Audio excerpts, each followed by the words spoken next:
वर्तमान में हम जहाँ भी प्रचार प्रसार के लिए जाते हैं तो एक प्रश्न ज़्यादातर सभी लोगों का होता है कि आर्य समाज के साथ में ज़्यादा से ज़्यादा लोगों को कैसे जोड़ा जाए, ज़्यादा से ज़्यादा संख्या को कैसे बढ़ाया जाए।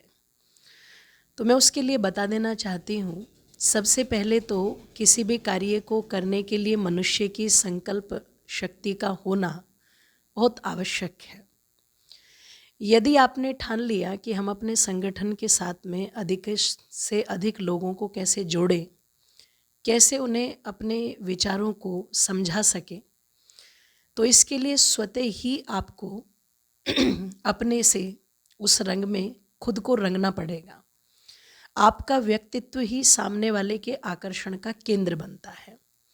यदि आप स्वयं में ही आर्यत्व को धारण करके चलते हैं, सिद्धांतों का पालन करके चलते हैं, स्वयं अपनी दिनचर्या को जैसे महर्षि दयानंद और अन्य ऋषियों ने बतलाया है, विद्वानों ने बतलाया है, उन क्रियाओं को अपने जीवन में स्वतः ही लेकर के चलते हैं, आपकी वाणी में उसी तरह से मिठास है, लोगों के साथ आपका उसी मधुरता के साथ में व्यवहार है और आप उन्हीं आर्य सिद्धांतों का प्रचार प्रसार करते जा रहे हैं, तो प्रथम कड़ी तो यही बनेगा कि आपका व्यक्तित्व ही उनको आने के लिए विवश करेगा।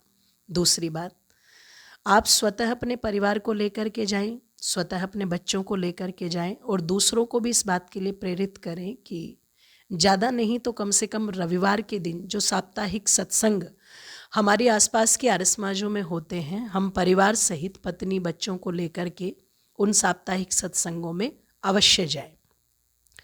हो सकता है कभी कभी कुछ विषय आपको वहाँ पर ऐसे लगे जो शायद बच्चों की समझ में ना आए या आपकी समझ में ना आए, लेकिन फिर भी आपको अपने आप को और अपने बच्चों को ये दर्शाना है कि निश्चित जो विचार वहाँ पर दिए जा रहे हैं, हो सकता है भाषा थोड़ी क्लिष्ट हो, लेकिन उसमें जो सिद्धांत परोसे जा रहे हैं वो हमारे जीवन को कहीं ना कहीं सुखद बनाने वाले हैं और जीवन में काम आने वाले हैं।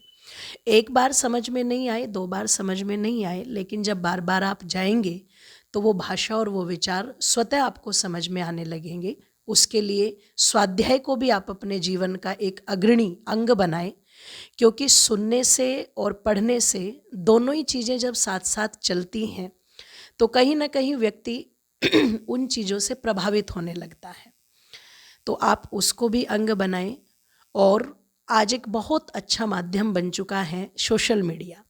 आप देखेंगे मोबाइल के ऊपर बहुत सारी ऐसी चीज़ें होती हैं जो सुनने लायक, देखने लायक भी नहीं होती, लेकिन फिर भी लोग उनको ज़्यादा से ज़्यादा आगे बढ़ाते हैं, जिसके कारण कहीं ना कहीं शब्दों का दोष तो फैलता ही है।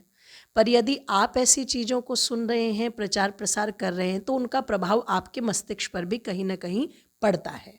लेकिन यदि उसी मोबाइल पर या उसी सोशल मीडिया के माध्यम से आप कुछ अच्छी वीडियोस, कुछ अच्छे प्रवचन, कुछ अच्छे भजन सुनेंगे, तो निश्चित उसका प्रभाव कुछ अलग ही होगा। आज इस बात पर शोध भी हो चुका है कि हम जैसी चीज़ों को सुनते हैं उसका प्रभाव हमारे मस्तिष्क पर, हमारे शरीर पर पड़ता है।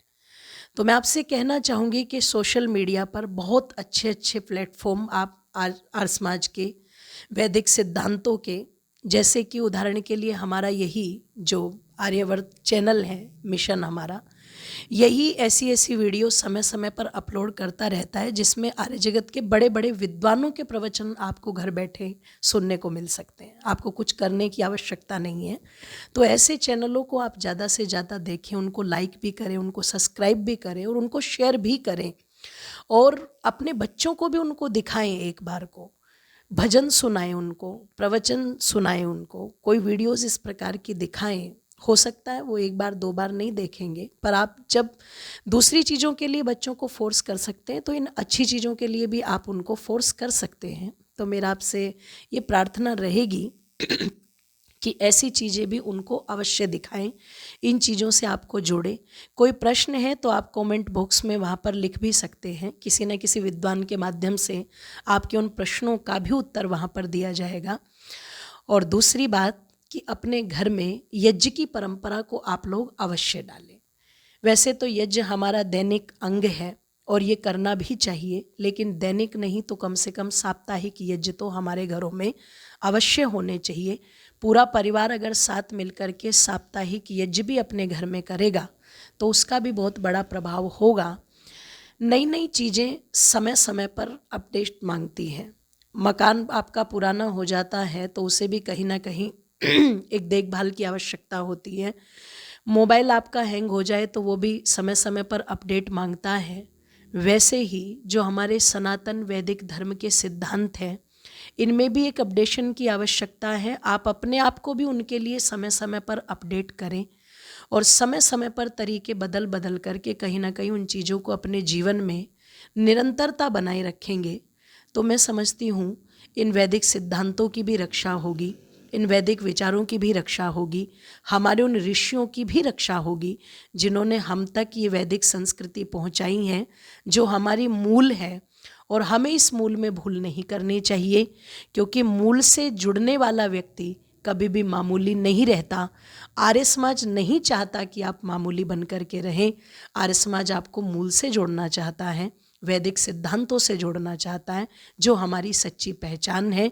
इस सच्ची पहचान को साथ लेकर के चलेंगे तो निश्चित जीवन में हर प्रकार का सुख और आनंद हमें प्राप्त होगा। इन्हीं शब्दों के साथ अपने सभी दर्शकों का बहुत बहुत धन्यवाद। इति ओम शम।